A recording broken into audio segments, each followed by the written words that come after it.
Hello, good morning everyone. Myself Vishnu Naman, Assistant Professor of Law. First of all, I would like to welcome you all on my YouTube channel that is Legal Fable. और आज हम लोग अपने इस YouTube channel पे IPC का lecture series पढ़ने वाले हैं और उस आईपीसी के लेक्चर सीरीज में जैसा कि आप लोगों को पता है पिछले लेक्चर्स में हमने इंसेनिटी तक पढ़ाई कर ली है। अब हम लोग पढ़ने वाले हैं इंटॉक्सिकेशन ना। इंटॉक्सिकेशन हमारे आईपीसी के चैप्टर 4 में दिया गया है, सेक्शन 85 एंड सेक्शन 86 में, और हमारे बीएनएस के चैप्टर 3 में दिया गया है, सेक्शन 23 और 24 में। अब इंटॉक्सिकेशन का मतलब क्या होता है? तो इंटॉक्सिकेशन का अगर हिंदी वर्ड का मतलब देखें तो इसका मतलब होता है उन्मत्तता। उन्मत्तता मीन्स अ काइंड ऑफ नशा या ऐसी स्थिति जिसमें आप सेंस में नहीं, और वो सेंस में ना होना किस वजह से है? नशे में होने की वजह से। और वो नशा कौन सा है ये स्पेसिफाइड नहीं है सेक्शन 86 या 85 में कि हम कौन से नशे से, कौन से सब्सटेंस से जो है इंटॉक्सिकेट हो रहे हैं। सिर्फ इस बात का जिक्र है कि intoxication should be there, intoxication होना चाहिए, उन्मत्तता होना चाहिए। आप मतलब जिस व्यक्ति ने अपराध किया है वो उस समय अपराध करने की अवस्था में क्या हो, उस समय वो उन्मत्तता की स्थिति में हो, नशे में होना चाहिए। ठीक है, वो नशा ड्रग से हो सकता है, शराब से हो सकता है, या किसी भी चीज से हो सकता है, ये स्पेसिफाइड नहीं है। जनरली देखा जाता है कि शराब के ही नशे में केसेस मिलते हैं, क्योंकि शराब सबसे ज़्यादा कॉमन चीज़ है जो अवेलेबल होती है एज अ नशा या एज अ इंटॉक्सिकेटिंग सब्सटेंस। तो now coming to the section 85 of IPC या सेक्शन 23 ऑफ बीएनएस, जो बात करता है इनवॉलेंट्री इंटॉक्सिकेशन का। इनवॉलेंट्री इंटॉक्सिकेशन मतलब ऐसा intoxication that is not voluntary. Voluntary का मतलब स्वैच्छिक और इनवॉलेंट्री का मतलब अनैच्छिक। ऐसा इंटॉक्सिकेशन, ऐसा नशा जो आपको दिया गया है बट अगेंस्ट योर विल या नॉलेज। तो इसके इसेंशियल्स को पढ़ने से पहले हमको बेयर एक्ट पढ़ना पड़ेगा, तभी क्लियरिटी आएगी। आप लोग अपना बेयर एक्ट पढ़िए, सेक्शन 23 ऑफ भारतीय न्याय संहिता या section 85 of Indian penal code. तो सेक्शन 23 कहता है marginal note act of a person incapable of judgment by reason of intoxication caused against his will। किसी ऐसे व्यक्ति के द्वारा किया गया कार्य जो इंटॉक्सिकेटेड है, और वो इंटॉक्सिकेशन उसको कैसे मिला है? बाई अगेंस्ट हिज विल और या नॉलेज। उसको अपनी इच्छा या अपनी जानकारी के विरुद्ध वो इंटॉक्सिकेटिंग सब्सटेंस मिला है, और ऐसे व्यक्ति के द्वारा कोई ऑफेंस किया जा रहा है तो क्या होगा? क्या कह रहा है? Nothing is an offence which is done by a person who at the time of doing it by reason of intoxication। कोई भी अपराध नहीं है यदि कोई व्यक्ति क्या करता है? by reason of intoxication, अपराध करते समय उन्मत्तता की वजह से, इंटॉक्सिकेशन की वजह से, incapable of knowing the nature of the act, वो जो काम कर रहा है उस काम के प्रकृति को उसको समझने में सक्षम नहीं है, और that he is doing what is either wrong or contrary to law। वो जो कर रहा है ये भी नहीं समझ पा रहा है कि क्या या तो गलत है या तो विधि सम्मत नहीं है, कंट्रेरी टू लॉ है, विधि विरुद्ध है। ठीक है, प्रोवाइडेड दैट, प्रोवाइडेड मतलब ये जो ऊपर बात कही गई इसमें एक क्लॉज लगा दिया गया। क्या है क्लॉज? कि provided that the thing which intoxicated him was administered to him without his knowledge or against his will। मतलब जो चीज से उसका इंटॉक्सिकेशन हुआ है वो इंटॉक्सिकेटिंग सब्सटेंस उसको विदाउट हिज नॉलेज या अगेंस्ट हिज विल मिला। जैसे सपोज कीजिए कि जैसे a person is there who commits an offence of rape and while he committed rape he was intoxicated, and that intoxicating substance was given by some of his friends against his will, जिसमें ऐसे provocative medicine उसमें लगी, उसको पिला दिया गया, खिला दिया गया, जो वो उसको ऐसे ऑफेंस करने के लिए मजबूर किया। तो ऐसी कंडीशन में वो व्यक्ति सेक्शन 85 का या सेक्शन 23 का प्ली ले सकता है कि sir I was not actually of intention, I was not intending to commit such kind of offence. ये जो अपराध हुआ है सिर्फ मुझे नशे में डाल दिया गया किसी अन्य व्यक्ति के द्वारा, मेरी जानकारी के बिना मुझे नशे में डाल दिया गया, इसलिए ये मुझसे अपराध हुआ। इसके इसेंशियल्स अगर पढ़ेंगे सेक्शन 85 को बाइफरकेट करने के बाद, तो आपको क्या क्या मिलेगा। पहली चीज कि इनकैपेबल ऑफ नोइंग, क्या चीज जानने में सक्षम है, नेचर ऑफ द एक्ट। ये चीज जानने में वो कैपेबल नहीं है कि the act what he is doing is of what kind, ना, क्या वो क्राइम है कि नहीं है, उसका नेचर क्या है, वो चीज ये समझने में, जैसे आप लोग देखते होंगे शराबियों की स्थिति कैसी रहती है ना, उनको पता ही नहीं रहता कि वो किस दुनिया में, अलग ही दुनिया रहती है। तो वो, और उस शराब जो आपने पी है वो आपने खुद पी है या किसी और ने पिलाई है, ये बात आपकी लायबिलिटी को डिसाइड करेगा। दूसरी चीज क्या कहता है, what he was doing either wrong और कंट्रेरी टू लॉ, या तो वो रॉन्ग हो सकता है या कंट्रेरी टू लॉ हो सकता है, मतलब विधि के विरुद्ध हो सकता है। तो ऐसी एक्ट को करेंगे, और कब करेंगे, जब इंटॉक्सिकेटेड हैं, तो जो है आपकी लायबिलिटी नहीं होगी। लेकिन तभी नहीं होगी लायबिलिटी जब आपको इंटॉक्सिकेटिंग सब्सटेंस आपके, देखिए, इंटॉक्सिकेशन अगेंस्ट हिज विल या नॉलेज, ना, उसकी इच्छा के विरुद्ध उसको दिया गया था, या उसको पता ही नहीं था, उसको कोल्ड ड्रिंक पिला के शराब दे दिया गया। और तीसरी चौथी चीज क्या करा, eight the time of the act he was intoxicated. सबसे जरूरी बात कि आपने जिस समय ऑफेंस किया है, ये सेक्शन अप्लाई होने के लिए, सेक्शन 85 या सेक्शन 23 एप्लीकेबल होने के लिए आपको ये प्रूफ करना होगा कि sir at the time of commission of the act I was actually in the stage of intoxication, या I was intoxicated by some intoxicating substance, किसी ऐसी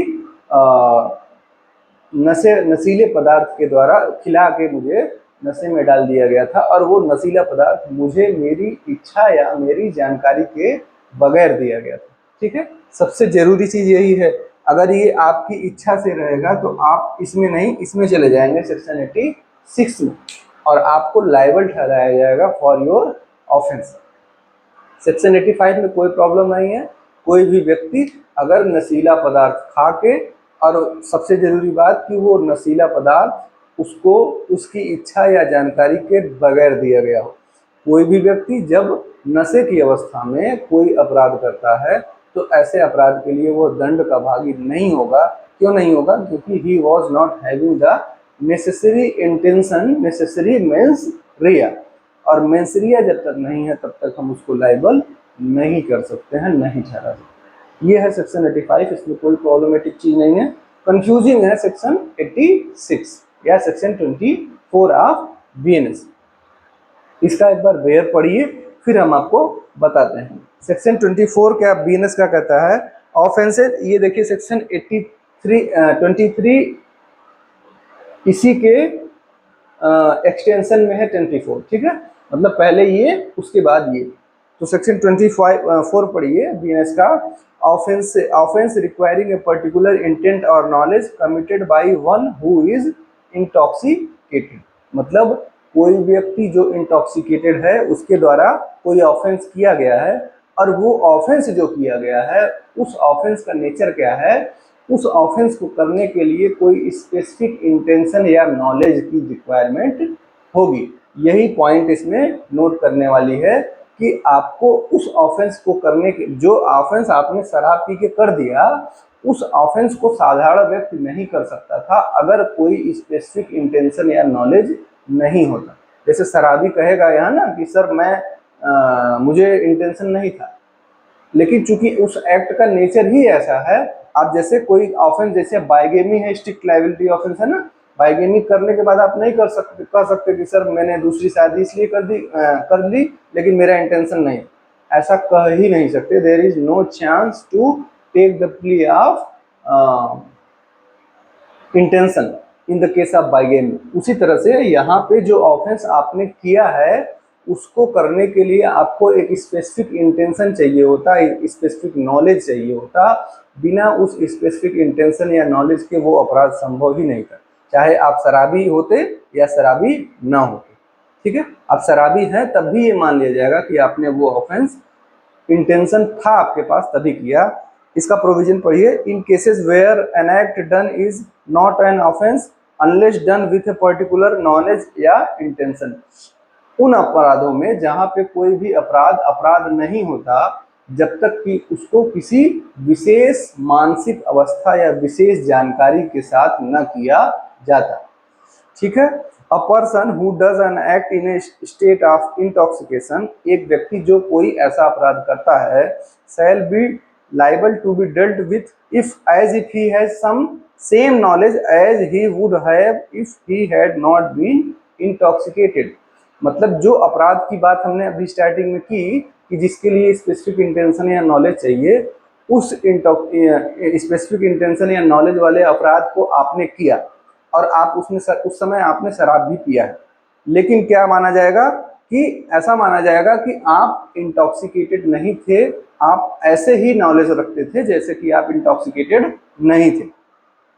Unless the thing which intoxicated him was administered to him without his knowledge or against his will, जब तक कि वो वस्तु जिसने उसको इंटॉक्सिकेट किया है उसको उसके इच्छा के विरुद्ध दिया गया। अब इसमें हम लोग इसका इसेंशियल पढ़ते हैं। इसेंशियल पढ़ने के बाद फिर हम अभी और एग्जांपल से आपको समझाते हैं।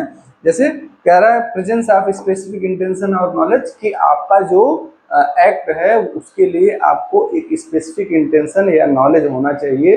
वो एक्ट तभी पॉसिबल है, बिना स्पेसिफिक इंटेंशन या नॉलेज वाला व्यक्ति उस अपराध को नहीं कर पाएगा, होएगा ही नहीं उससे। दूसरी चीज, act done in the under the influence of intoxication. ठीक है, पहली चीज क्या थी, स्पेसिफिक इंटेंशन या नॉलेज। दूसरी चीज, इन्फ्लुएंस ऑफ इंटॉक्सिकेशन होना जरूरी है जिस समय आपने अपराध किया है सेक्शन 86 को अप्लाई होने के लिए। तीसरी चीज कह रहा है administration of intoxicating substance was without persons knowledge. इसमें भी ये बात कही गई है कि उस व्यक्ति को इस बात का नॉलेज था नहीं था कि उसको इंटॉक्सिकेटिंग सब्सटेंस दिया जाए। अब जैसे मान लीजिए मैंने अपराध कर दिया, सपोज करिए कि मैं ही क्रिमिनल हूँ, मैंने एक अपराध कर दिया, मर्डर कर दिया, और मर्डर करने के बाद मैंने क्या कहा कि sir I was not having the, मुझे पहली चीज कि मुझे मेरी बिना इच्छा के शराब पिलाया गया, ठीक है, ये चीज अप्लाई हो गया। फिर मैंने कहा कि मेरे पास इंटेंशन नहीं था, नॉलेज नहीं, ठीक है। तो चूंकि यहाँ पे हमने देखा कि जो मर्डर मैंने किया है उस मर्डर को करने के लिए, जैसे मैंने कार ड्राइव करते समय, सपोज कीजिए कि हम कार ड्राइव करते समय जा रहे हैं और हमको कार ड्राइव करते समय एक व्यक्ति का मर्डर करना है, ठीक है। तो कार ड्राइविंग करते समय जनरली जो होता है वो मर्डर नहीं होता, वो एक्सीडेंट होता है ना। लेकिन हमको मर्डर करना है, हम जान रहे हैं कि किस मशीनरी से या किस तरीके से हम उस कार को उसके ऊपर चढ़ाएंगे, रन ओवर करेंगे कि उसकी मृत्यु हो जाएगी ना। तो वो जो स्पेसिफिक विशेष नॉलेज है हमको पता है, भले हम शराब पिए हुए हैं लेकिन हमको उस समय पता है कि कैसे हम गाड़ी चलाएंगे कि वो मर जाएगा ना, ये बात हमें पता है। और यही बात का पता होना हमको लाइबल बना देता है सेक्शन 86 के तहत। अगर आपको ये बात पता है, भले ही वो आपको इंटॉक्सिकेटिंग सब्सटेंस आपके इंटेंशन या आपके नॉलेज के खिलाफ दिया गया हो, फिर भी अगर आपको वो स्पेसिफिक इंटेंशन है, स्पेसिफिक नॉलेज है जो उस अपराध को करने के लिए होना चाहिए, तो आप लाइबल होंगे अंडर सेक्शन 86। ये हमारा हो गया सेक्शन 86 या सेक्शन 24 ऑफ बीएनएस। अब हम लोग आते हैं सीधे केसेस पे। हमारे यहाँ जो लीडिंग केसेस है, ठीक है। तो जगह एक मिनट देखें कितने केसेस हमको डिस्कस करना है। 1 2 3 4 5 केसेस करना है, इसमें हो पाएगा? ट्राई करते हैं। हम केसेस का फैक्ट बताते जाते हैं और आप लोगों को केवल केस का नाम लिख देते हैं, साइटेशन और फैक्ट बताते जाते हैं। पहला केस है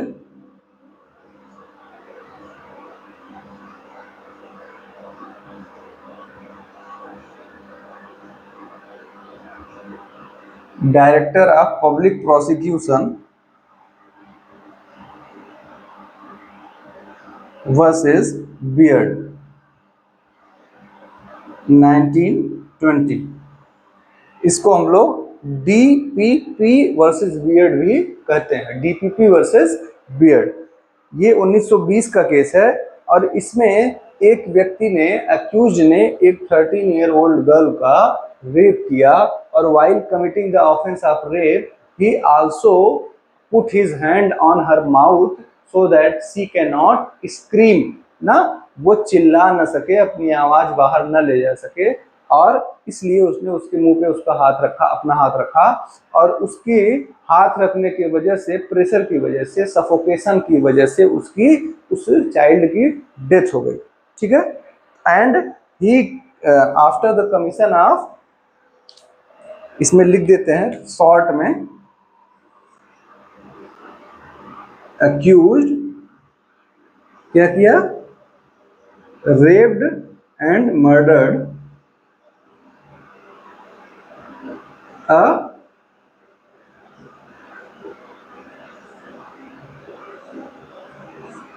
13 साल के एक बच्ची का इसने क्या किया? रेप एंड मर्डर किया and pleaded intoxication, pleaded intoxication as a defence, ना। तो क्या बताइए अब आप लोग, क्या उसका जैसे रेप करने के लिए, जैसे सेक्शन 86 कह रहा है कि स्पेसिफिक इंटेंशन या नॉलेज चाहिए। कोई भी शराबी व्यक्ति शराब पी रहा है, ठीक है, शराब उसको दूसरी की इच्छा से दिया गया, लेकिन क्या उस रेप करने के लिए उसको स्पेसिफिक इंटेंशन नॉलेज नहीं चाहिए था? बिल्कुल चाहिए था। इसलिए इस व्यक्ति को उस इंटॉक्सिकेटिंग सब्सटेंस या उसकी ड्रंकननेस का बचाव उसको नहीं मिलेगा। कोर्ट ने क्या कहा? Drunkenness can not be allowed to be used as a defence. ठीक है। तो बेसिकली डीपीपी वर्सेस बियर्ड में अक्यूज्ड को लाइबल ठहराया गया किस चीज के लिए? For offence of rape and murder. तो इसमें क्या कर देते हैं? लिख देते हैं he was held liable। ठीक है। अब हमारा दूसरा केस है Vasudev versus state of PEPSU 1956।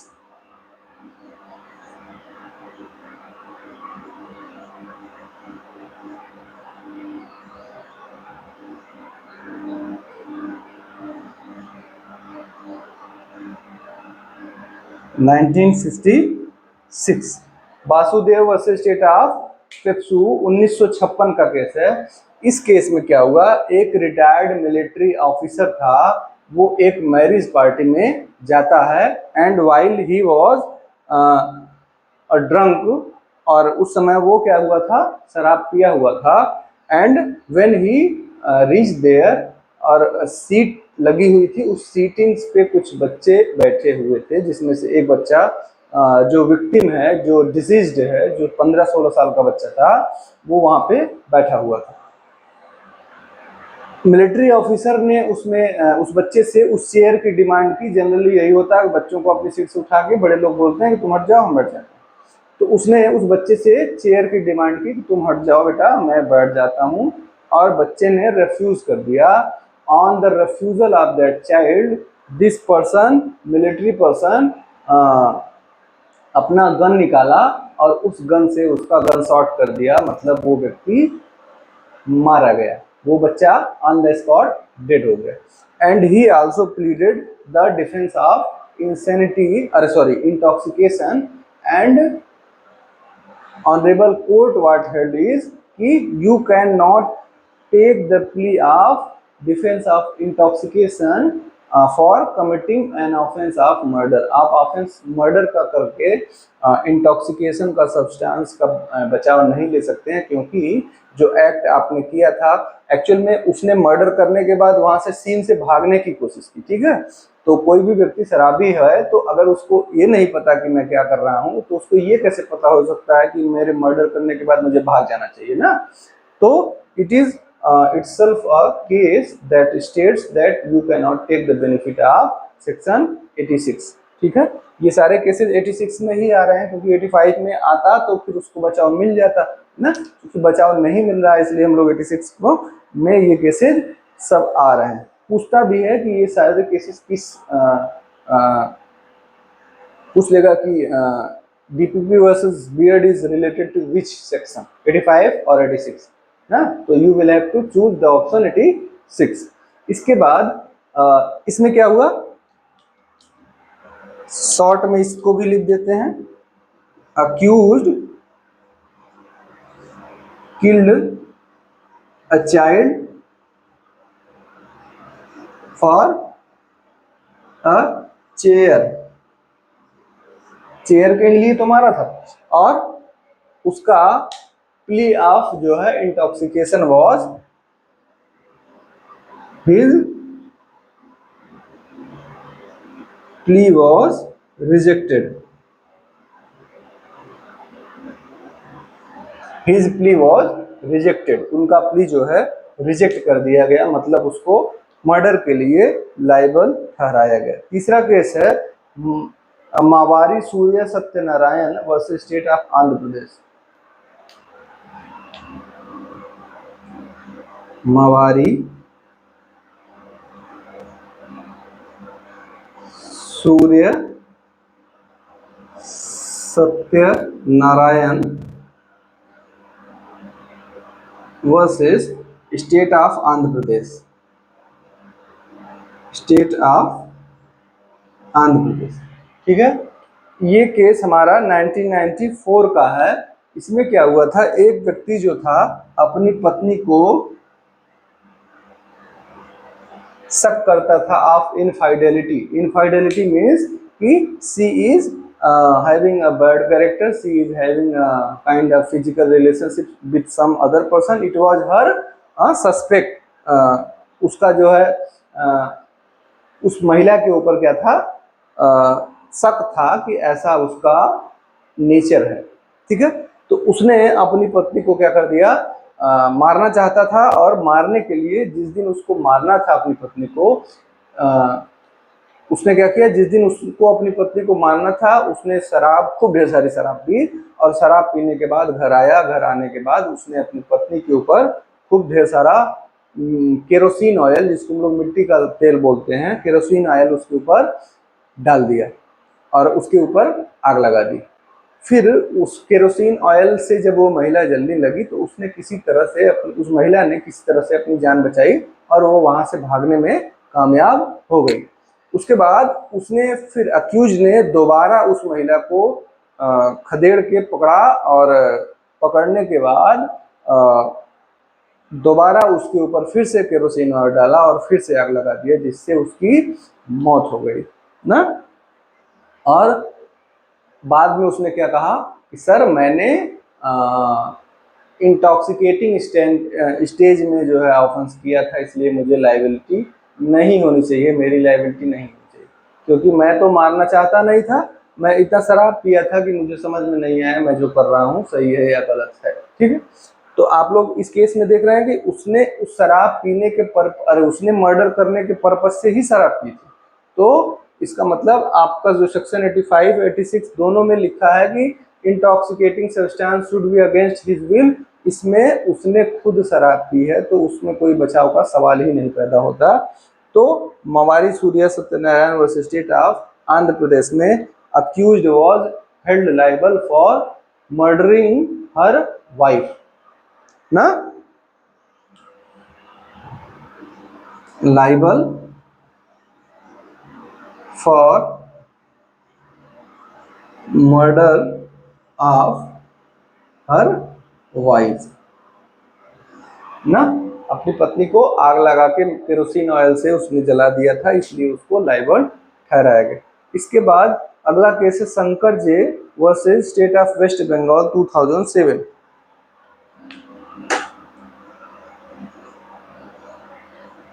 Shankar J versus state of West Bengal 2007 का केस है। और इसमें क्या हुआ था एक्चुअली, एक अक्यूज था जो इसमें क्या कर रहा था,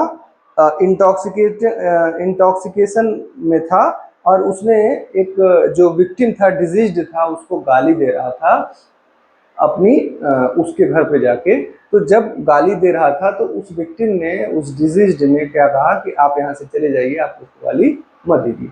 इस बात को उसने as a aggression, as a provocation use किया, और वो और ज़्यादा प्रोवोकेट हुआ, और ज़्यादा एग्रावेट हो गया। और उसके बाद उसने एग्रावेट होने के बाद क्या कर दिया, उसको चाकू से मार डाला। लगभग उसने कितना बार मारा था, 7 बार उसको चाकू से अटैक किया उस व्यक्ति के ऊपर। तो उस 7 अटैक से उस व्यक्ति की मृत्यु हो गई, और फाइनली उसने इंटॉक्सिकेशन का बचाव लिया। ठीक है, क्या किया इसने,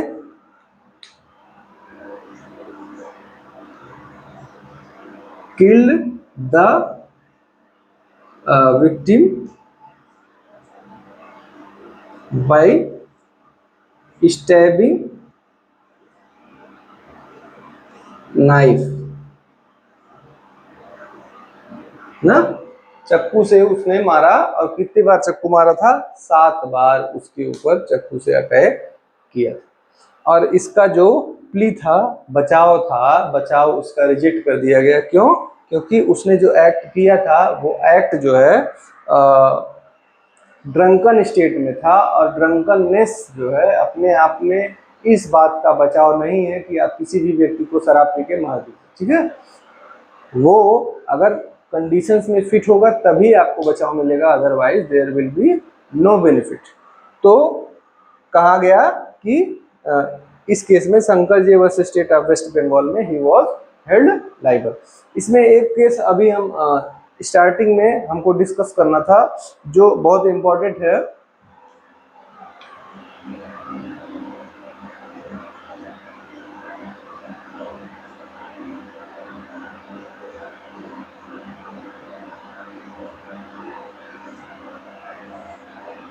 ठीक है, ये 1551 का केस है, रेनिजर वर्सेस फोरगोसा। रेनिजर वर्सेस फोरगोसा। आपसे जब ऑब्जेक्टिव एग्जाम आप देंगे तो सब सीधे सीधे 1 लाइनर ऑब्जेक्टिव क्वेश्चन यही पूछता है कि Reniger versus Fogossa case is related to which of the sections या विच ऑफ द ऑफेंसेस। तो आप वही बताएंगे सेक्शन 86 का। ठीक है, इसमें क्या कहा कि self induced intoxication is not a defence ना। आप कोई भी अपराध करके क्या कर सकते हैं, self induced intoxication is not a defence for is not a defense for offense of murder. या कोई भी अपराध आप करने के बाद आप ये नहीं कह सकते, इसको मर्डर से अच्छा यहाँ पे लिख देते हैं ऑफेंस ऑफ, या डिफेंस फॉर क्रिमिनल चार्जेस ना। आपके ऊपर जब आपराधिक अभियोग चलाया जाएगा तो आप ये नहीं कह सकते कि मैंने शराब पी के अपराध किया था। This was held in the case of Reniger versus Fogossa. तो बेसिकली 85 और 86 हमने डील कर लिया। 86 बात करता है involuntary intoxication, sorry voluntary intoxication का, और 85 बात करता है इनवॉलेंट्री इंटॉक्सिकेशन का। ठीक है, 85 मतलब 23 और 86 मतलब 24। और these are the cases that we have discussed today.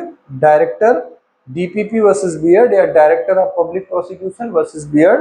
दूसरा Vasudev versus state of PEPSU. तीसरा case Mavari Surya Satyanarayana versus state of Andhra प्रदेश।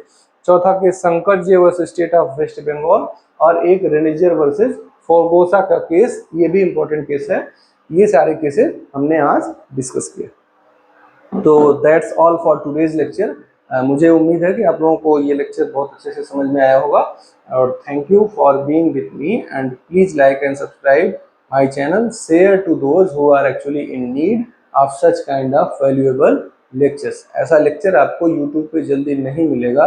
ये एकदम कंक्लूसिव लेक्चर्स मैं बना रहा हूँ कि आपको, अगर आपने ये एक लेक्चर मेरा इंटॉक्सिकेशन पे पढ़ लिया तो आपको और भी कुछ पढ़ने की जरूरत कहीं से नहीं। ठीक है, थैंक यू वेरी मच।